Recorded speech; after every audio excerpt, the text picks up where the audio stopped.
दोस्तों, full math life YouTube channel पे आपका स्वागत है। अपने चक्रवर्ती ब्याज और साधारण ब्याज के जो टॉपिक थे उनसे संबंधित जो अपना अभ्यास प्रश्न पत्र था उसको अपन हल करने जा रहे हैं। तो देखो, उसका फर्स्ट क्वेश्चन इस प्रकार से है कि कितने प्रतिशत वार्षिक ब्याज की दर से 400 रुपये का 5 वर्ष में साधारण ब्याज 140 रुपये हो जाएगा। तो देखो, मैंने इस प्रकार के क्वेश्चन की एक ही ट्रिक बताई थी आपको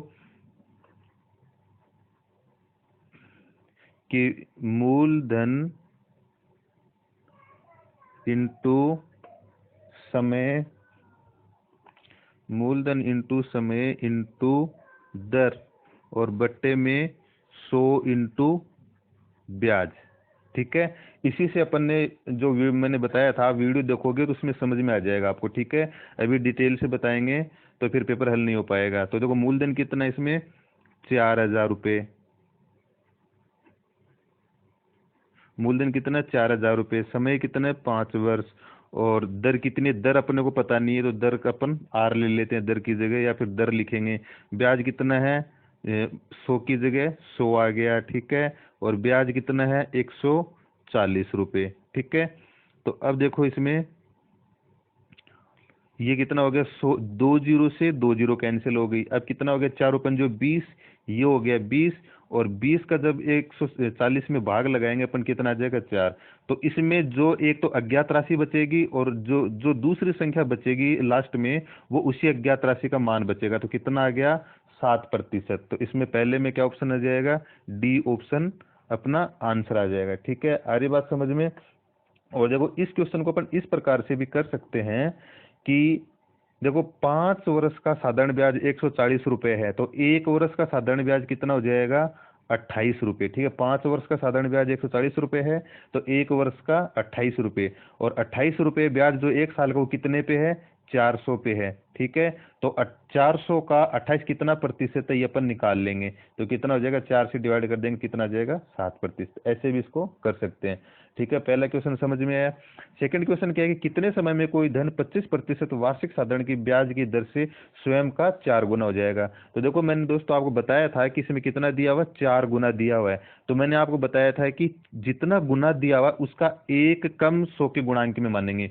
तो 4 गुना का कितना हो गया 3, 3 का मतलब 300, यानी एक कम करने के बाद में 100 का गुणा मानेंगे उसको। तो एक का कम किया 3 हुआ, 3 का 100 का गुणा कितना हो गया 100, तो 300 हो गया। या फिर आप यूं मानिए कि 4 गुणा का कितना हो गया 400 होगा 400, लेकिन एक 100 कम मानेंगे तो कितना हो जाएगा 300, यानी कि ठीक है, इसमें से चाहे पहले कम करो या 100 से गुणा करने के बाद में 100 कम करो। अपने को तो ये याद रखना है 4 - 1 गुणा 100, ऐसे करना है इसको, यानी कि 4 गुना है तो 1 कम करो इसका कितना 3, 300 हो जाएगा। यहाँ पे 3 होता तो 1 कम करते 2, तो 200 हो जाता। ठीक है, 1 कम करने के बाद में 100 करना है। तो अब देखो 300 जो संख्या दी हुई है उसका अपन भाग दे देंगे, कितना 25 आ जाएगा। तो ये 25 एकम 25 आ जाएगा, 25 दूनी 50, तो ये क्या आ जाएगा 12 वर्ष अपना आंसर आ जाएगा। ठीक है, तो इसमें कौन सा ऑप्शन आ जाएगा, बी ऑप्शन आ जाएगा। ठीक है दोस्तों, इसके अंदर देखो ये 2 प्रकार के क्वेश्चन है। इसमें दर दी जाती है तो समय पूछा जाता है। ठीक है, कितने समय में, यदि समय दिया जाता है तो दर पूछी जाती है। कोई दिक्कत नहीं, अगर दर दर दी हुई होगी तो दर का भाग लगा देंगे, समय दिया हुआ होगा तो समय का भाग लगा देंगे। ठीक है, और जो पूछेगा उसका मान आ जाएगा। अब देखो थर्ड क्वेश्चन है इसमें कि 1000 रुपए पर 5% चक्रवर्ती ब्याज की दर से 3 वर्ष का चक्रवर्ती ब्याज क्या होगा। 3 वर्ष का चक्रवर्ती ब्याज बताया। तो देखो, मैंने जो जब समय पूर्णांकों में दिया हुआ होता है 2, 3, 4, 5, तो मैंने अनुपात विधि से आपको बताया था। तो 3 वर्ष का अनुपात क्या होता है 3:3:1 होता है। ठीक है, होता है या नहीं होता। ठीक है, अब मैंने आपको बताया था कि जो मूलधन दिया हुआ होता है, जो मूलधन दिया हुआ होता है उसका अपन पहले कितनी प्रतिशत है 5%। तो पहले 10,000 रुपये का 5% अपन निकालेंगे तो कितना आ जाएगा 50 रुपये। और मैंने आपको परसेंटेज निकालने का भी तरीका बताया था। ठीक है, 10,000 का 5% निकालेंगे कितना आ जाएगा 50 रुपये। फिर इसका यानी पहले तो अपन क्या करेंगे, इसका 5% निकालेंगे, उसके बाद में जो राशि आएगी इसका 5% निकालेंगे। ठीक है, तो इसका 5% निकालेंगे तो कितना आ जाएगा 2.5 रुपये आ जाएगा। अरे बात समझ में। और फिर इस 2.5 रुपये का यदि अपन 5% निकालेंगे तो कितना आ जाएगा, इसमें आ जाएगा 1 पॉइंट, इसका अगर अपन 2.5% इसका निकालते हैं, सॉरी 5% इसका निकालते हैं तो कितना आ जाएगा 1, 2, 5। अब ये जो है इनको गुणा कर लो, 50 को 3 से गुणा के कितना आ गया 150, और 2.5 को 3 से गुणा करेंगे कितना आएगा 7.5, और 0.125 को 1 से गुणा करेंगे कितना आएगा 0.125। अब इन तीनों राशियों को अपन जोड़ लेंगे, वही अपना चक्रवर्ती ब्याज हो जाएगा। ठीक है, तो कितना होगा 150, 7.5 कितना होगा 57.5, तो 57.5 में ये जोड़ेंगे अपन कितना हो जाएगा, तो ये हो जाएगा 57.625। कितना आ जाएगा 57.625। तो कौन सा ऑप्शन है, तो देखो इस ऑप्शन में ये पॉइंट यहाँ पे गलती से लग गया, यानी कि ऑप्शन आप यूं मान के चलो कि ऑप्शन में गलती हो गई, ये पॉइंट यहाँ न लगकर यहाँ लगेगा। ठीक है, तो कितना ऑप्शन आ जाएगा, सी ऑप्शन अपना आंसर आ जाएगा। ठीक है, अब देखो फोर्थ क्वेश्चन है कि चक्रवर्ती ब्याज पर जमा की गई 4,000 रुपए की राशि 5 वर्ष में 2 गुनी हो जाती है, तो 20 वर्ष में कितनी हो जाएगी। तो इसके मैंने आपको ट्रिक बताई थी, T1 इंटू N2 बराबर T2 इंटू N1, ये तो ट्रिक बताई थी। तो देखो 5 वर्ष में 2 गुनी दी हुई है, तो दो अभाज्य गुणनखंड इसके और घात के रूप में इसको इतना ही लिख सकते हैं अपन। ठीक है, 2 की घात 1। ठीक है, फिर कितना दिया हुआ 20 वर्षों में कितनी यह राशि कितनी हो जाएगी, यानी 4,000 जो राशि है 4,000 रुपए, वो 5 वर्ष में तो 2 गुने हो जाते हैं, तो 20 वर्ष में कितने हो जाएंगे। और ब्याज की दर कौन सी है, चक्रवर्ती है। तो इसका अपन क्या करेंगे, इसको अपन ये मानेंगे, ये मैंने आपको बताया था इस विधि के अंदर, जैसे 2 की पावर 1 है तो इसके यहाँ भी कोष्टक में तो 2 ही आएगा, लेकिन पावर कितनी आएगी उसको अपन n मान लेंगे। आगे बात समझ में, ये n1 ये n2 होता है। ठीक है, ये T1 ये T2 होता है, ये हो गया T1 का मान, ये हो गया T2 का मान। ठीक है, ये N2 हो गया और ये N1 हो गया। तो इनका तिरछा गुणा करेंगे, तो तिर्यक गुणा करेंगे वो बराबर होता है, तो तिर्यक गुणा करेंगे तो कितना हो गया 5 गुणा N2 और बराबर 20 गुणा 1, यानी T2 20 हो गया, N1 1 हो गया, तो 20 गुणा 1, तो N2 का मान ज्ञात करेंगे तो 20/5 यानी कितना आ जाएगा 4 आ जाएगा। तो ये 4 N2 की जगह रखेंगे, कितना आ गया 4। ठीक है, तो ये कितना आ जाएगा, ये आ जाएगा 16 गुना। तो वो राशि 20 वर्षों में 16 गुना हो जाएगी, लेकिन अपने से पूछा कि वह कितनी हो जाएगी, तो 4,000 जो राशि है ये 16 गुना हो जाएगी, तो इसको 16 से गुणा कर देंगे अपन। 4,000 का अपन क्या कर देंगे 16 से गुणा कर देंगे इसका। आ रही बात समझे, तो 16 चौके 64,000 रुपये वो राशि बन जाएगी। ठीक है, तो इसमें कौन सा ऑप्शन आ जाएगा, सी ऑप्शन आ जाएगा। आ रही बात समझ में, देखो शायद इसमें थोड़ा दिखाई नहीं दिया होगा, इसमें रखेंगे ये T1 का, ये T1 होता है, ये T2 होता है, यहाँ पे जो पावर होती है N1 होती है, N2 होती है, इसके अंदर मान रखते हैं, तो 5 इंटू N2 बराबर 20 इंटू N1 हो गया। यहाँ से N2 का मान निकाला, वो 2 की पावर पे रखा, यानी N2 का मान 4 आया, तो 2 की पावर 4 यानी 16 गुना हो गया।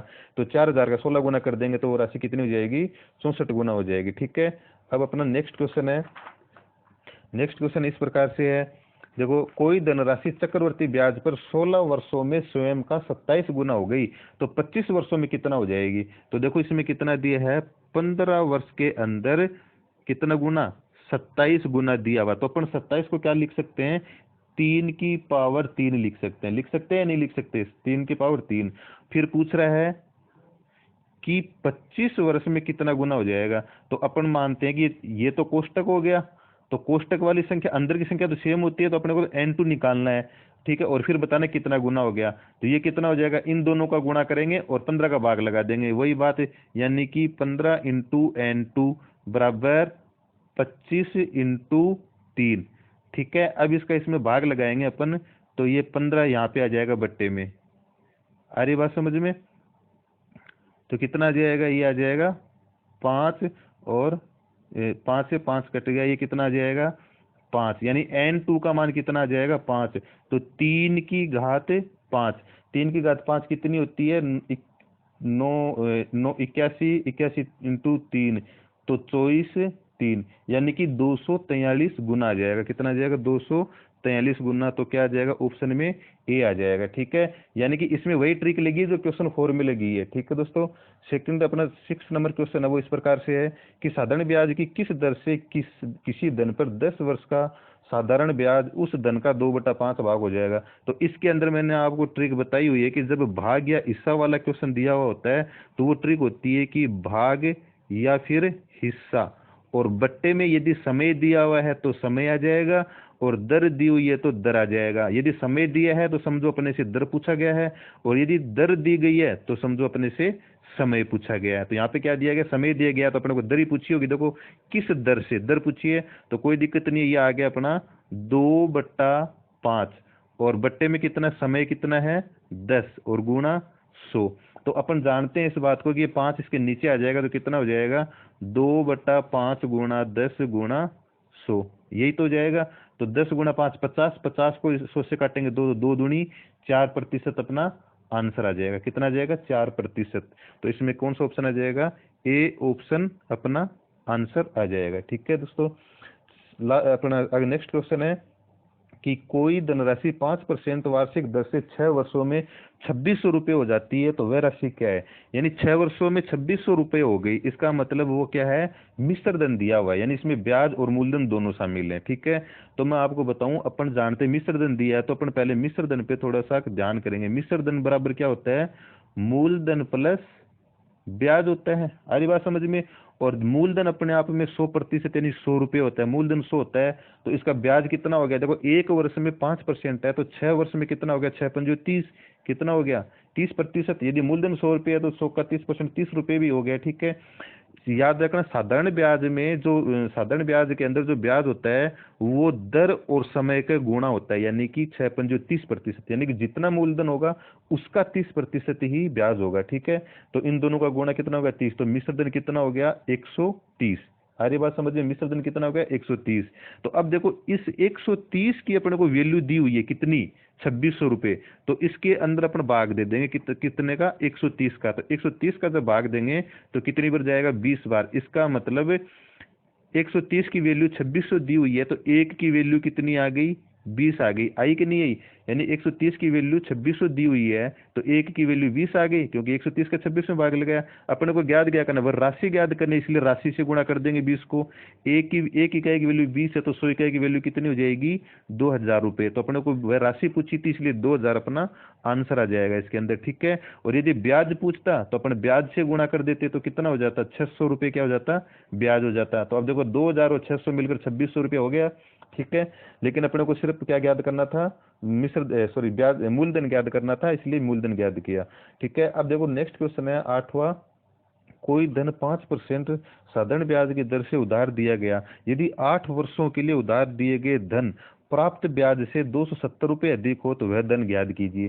ठीक, ऊपर वाले मेथड से ही करेंगे। देखो इसमें क्या दिया, देखो मूलधन, मूलधन अपने आप में क्या है 100 है। ठीक है, मूलधन अपने आप में क्या है 100, और ब्याज कितना हो जाएगा, देखो साधारण ब्याज की बात कर रहे हैं, तो ब्याज कितना हो जाएगा समय और दर का गुणा, यानी कि 8×5 40 हो जाएगा, ब्याज कितना हो गया 40। अब क्वेश्चन में अपने को क्या दिया हुआ है कि जो धन है वो साधारण ब्याज से 270 अधिक है, इसका मतलब मूलधन और ब्याज का अंतर दिया हुआ है। तो अपना जो मूलधन 100 है, ब्याज कितना है 40, तो इन दोनों का अंतर कितना आ गया 60। इसका मतलब ये हो गया कि 60 की वैल्यू, यानी कि देखो किसी भी दो राशियों के कंपैरिजन कम है अधिक है, इस तरह से शब्द यूज किए जाए क्वेश्चन में, तो समझो कि वो अंतर है। ठीक है, तो मूलधन ब्याज का अंतर कितना का 60, जबकि वास्तविक अंतर कितना है 270। ठीक है, तो इसका मतलब 60 इकाई का मूल्य कितना हो गया 270। तो एक इकाई का मूल्य जब अपन ज्ञात करेंगे तो 270 बट्टा कितना आ जाएगा 60, तो ये कट हो जाएगा 9/2। अगर 3 से डिवाइड करेंगे कितना आ जाएगा 9/2, यानी कि एक इकाई का मूल्य 9/2 मतलब 4.5 आ जाएगा। आगे बात समझ में, क्या पूछा अपने से, धनराशि पूछी है, तो 4.5 को 100 से गुणा कर देंगे, तो 4.5 को जब 100 से गुणा करेंगे तो कितना आ जाएगा 450 रुपये अपना मूलधन आ जाएगा। यदि अपने से ब्याज पूछता तो 4.5 से अपन क्या करते, इसको गुणा कर देते। आगे बात समझ में, तो अपना लगभग 180 रुपये ब्याज, लगभग क्या 180 रुपये अपना ब्याज आ जाता। लेकिन क्या पूछा अपने को, मूलधन पूछा, तो सी अपना आंसर आ जाएगा इसमें। आ रही बात समझ में। ठीक है, तो देखो ये अपना क्वेश्चन नंबर 8 था। अब देखो क्वेश्चन नंबर 9 किस प्रकार से होगा। क्वेश्चन नंबर 9 है वो इस प्रकार से दिया हुआ है अपने को कि 5,920 रुपये की राशि 10% की दर से एक वर्ष का चक्रवृद्धि ब्याज और साधारण ब्याज का अंतर क्या होगा। तो मैंने आपको बताया था कि जब साधारण ब्याज और चक्रवृद्धि ब्याज का अंतर सिर्फ 1 साल के लिए पूछा जाए, 1 साल का यानी फर्स्ट साल पहले साल के लिए पूछा जाए, तो हमेशा क्या होता है 0 होता है। ये बात आपको याद रखनी है। ठीक है, तो देखो 10 नंबर क्वेश्चन है कि कोई धन 15% की दर से 2 वर्ष के लिए उधार दी जाती है तो चक्रवर्ती ब्याज व सरल ब्याज का अंतर 540 रुपये हो जाता है, तो वह धनराशि याद करनी है। तो देखो इसमें मैंने आपको सीधी एक ट्रिक बताई थी कैसे। पहले तो ये देखो कि दर कितनी है, अपनी दर दी हुई है, जगह कम है, तो थोड़ा देखो इस प्रकार से करेंगे अपन। ये इसीलिए कर रहा हूँ मैं, एक रफ पेज पे भी कर सकता था लेकिन पेपर में अपने को इतनी जगह मिलती है तो इसीलिए उसी जगह में किस प्रकार से क्वेश्चन हल किया जाए वो मैं आपको बता रहा हूँ। तो देखो 15/100 इसका मतलब क्या होता है 3/20। तो अब इसको अपन यूं बनाकर लिखेंगे। मैंने आपको जिस इस प्रकार के जो क्वेश्चन करवाए हैं वीडियो में सब बताया है। तो ये क्या हो जाएगा 23/20। ठीक है। समय अपने को कितना दिया हुआ है, समय अपने को 2 वर्ष दिया, तो इसका 2 का स्क्वायर कर देंगे। तो इसका 2 का स्क्वायर करेंगे तो 23 का स्क्वायर कितना हो गया 529, और 20 का स्क्वायर कितना हो गया 400। तो अब ये याद रखो, देखो बहुत सारे क्वेश्चन किए अपन ने चक्रवृद्धि ब्याज में, इस तरह की प्रक्रिया करते हैं तो ये हमेशा मूलधन होता है और ये हमेशा मिश्र धन होता है। ठीक है। लेकिन जब साधारण ब्याज और चक्रवृद्धि ब्याज के अंतर की जब बात करें तो मिश्र धन जो होता है उसमें से अपन अंक चुनेंगे। और कितने अंक चुनेंगे, 1 लेंगे, 2 लेंगे या 3 अंक लेंगे, वो किस पे डिपेंड करता है, वो वर्ष पे डिपेंड करता है। यदि 2 वर्ष है तो 1 अंक लेंगे, यदि 3 वर्ष है तो 2 अंक लेंगे। आ रही बात समझ में। तो अब देखो इसके अंदर अपना CI नहीं हाँ CI और SI का अंतर कितना हो जाएगा। देखो 2 वर्ष दिया तो 1 ही अंक लेंगे, कितना 9, कितना 9, सिर्फ 1 अंक लेंगे। यदि 3 वर्ष होते तो अपन 29 लेते हैं यहाँ पे। ठीक है। लेकिन 2 वर्ष है इसलिए 1 अंक यानी कि 9 लेंगे। तो CI और SI का अंतर कितना आ गया, अपनी दर के हिसाब से 9 आ गया, जबकि वास्तव में अंतर कितना दिया हुआ है 5400 नहीं 540। इसका मतलब 9 इकाई का मूल्य कितना दिया हुआ है 540। तो इसका इससे डिवाइड करेंगे तो 1 इकाई का मूल्य कितना आ जाएगा 60 रुपये आ जाएगा। आ रही बात समझ में। 1 इकाई का मूल्य कितना है 60 रुपया 60 आ जाएगा। तो वह धनराशि ज्ञात करना है। तो वह धनराशि अपने को ज्ञात करनी है। तो वह धनराशि अपनी दर के हिसाब से 400 आई थी, तो 1 इकाई का मूल्य 60 है, तो इस 400 को 60 से गुणा कर देंगे तो 6 चौक 24 और 3 जीरो लगाएंगे तो कितना हो जाएगा 24,000 अपना मूलधन हो जाएगा। आगे बात समझ में। तो अपना ऑप्शन क्या आ जाएगा, ए ऑप्शन आ जाएगा। देखो ये प्रक्रिया से में समझने वाली है कि दर के हिसाब से चक्रवर्ती ब्याज और साधारण ब्याज का अंतर कैसे लेंगे अपन। जितना समय दिया है उतने में से एक, उतने जितना समय दिया उसका 1 कम अंक लेंगे अपन मिश्र धन में से। 2 दिया है तो 1 अंक लेंगे, 3 वर्ष दिया है तो 2 अंक लेंगे। ठीक है। इसी प्रकार से अपना नेक्स्ट क्वेश्चन है। नेक्स्ट क्वेश्चन के 5 वर्ष के बाद देय 3600 रुपये के ऋण को 5 समान किस्तों में चुकाना है। तो साधारण ब्याज की दर 10% वार्षिक हो तो प्रत्येक किस्त का मान ज्ञात कीजिए। मैंने आपको बताया था, देखो डिटेल से मैंने आपको बताया हुआ है कि इसको बेसिक इसका समझाया हुआ है। तो अपन डायरेक्ट कैसे करेंगे, इसमें पहले तो देखो कितनी 5 किस्त है समान। ठीक है। तो अपन ये मान के चलेंगे कि प्रत्येक किस्त जो है, प्रत्येक किस्त कितनी है 100 है। तो इसमें ठीक है ना, इसमें से लास्ट वाली किस्त पे तो कोई ब्याज नहीं लगता। उसके बाद में 10 पहली किस्त पे 10% लगेगा, दूसरी पर 20, तीसरी पे 30। निकालने की जरूरत नहीं है, पहले तो 100 का यूं का लिख लो, फिर 10 का पहाड़ा जोड़ते हुए चलो। 110, 120, 130, 140, 5 किस्त हो गई, 1 2 3 4 5। ठीक है। अगर 6 होती तो और आगे बढ़ा देते, यानी 10 का पहाड़ा जुड़ रहा है 100 में। ये तो 100 है ही, 10 20 30 40। अगर यहाँ पे दर 5 होती तो 5 का पहाड़ा जुड़ता हुआ चलता। अगर यहाँ पे 8 होती तो 8 का पहाड़ा जुड़ता हुआ चलता। ये आपको याद रखना। ठीक है। स्टार्टिंग वाला 100 पे कोई ब्याज नहीं लगाएंगे अपन, और उसके बाद में जो जितनी दर दी हो उसका पहाड़ा जोड़ते हुए चलेंगे। ठीक है ना।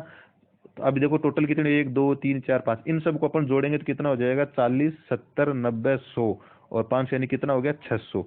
तो अपनी जो टोटल राशि वो कितनी होगी 600 रुपये होगी, जबकि वास्तव में टोटल राशि कितनी है 3600 रुपये अपने को दी हुई है।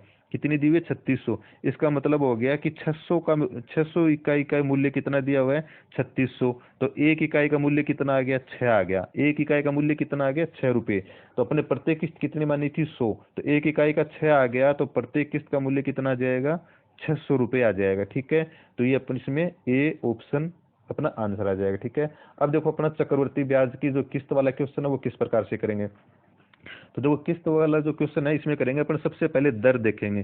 तो दर कितनी है इसमें, सबसे पहले जो अपन है वो दर कितनी है, दर दी हुई है 8 सही 3/4, 8 चौक 32 से 3 35/4%। इसको अपन भिन्न में बदलेंगे तो 35/4 गुणा 100। 5 से काटेंगे तो कितना हो गया 7, और 5 से काटेंगे तो 20। तो कितना आ जाएगा ये आ जाएगा 7/80 आ जाएगा। ठीक है। 7/80। तो अब इसको यूं पलटेंगे ना, 80 रुपये पे 7 रुपये ब्याज लगा तो मिश्र धन हो गया, और कितना हो गया, 80 रुपये हो गया।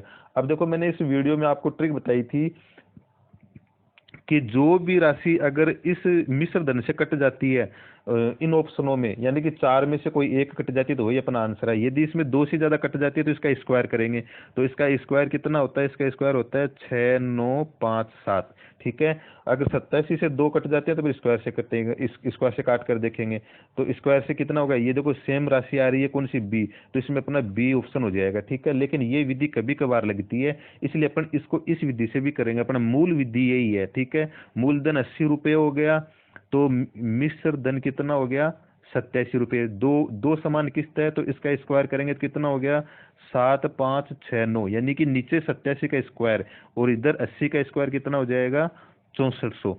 अब देखो दोनों किस्त समान है तो इसको भी अपने को समान किस्त में बदलना है, तो इसको भी 87 से मल्टीप्लाई करेंगे। इसको 87 से मल्टीप्लाई करेंगे तो इसके संगत है, इसको भी 87 से मल्टीप्लाई करेंगे।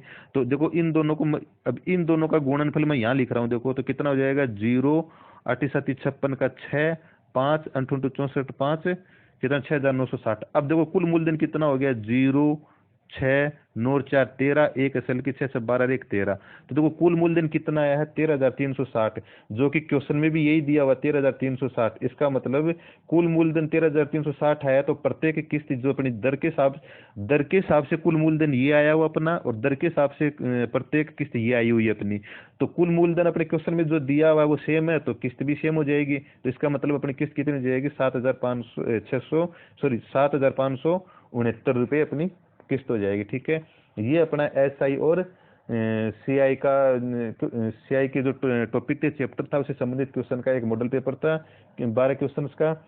इसमें भी मैंने आपको काफी समझाने की कोशिश की है, लेकिन पेपर में किस प्रकार से किया जाता है ठीक उसी तरीके से मैंने इन क्वेश्चंस को हल करने की कोशिश की है। ठीक है।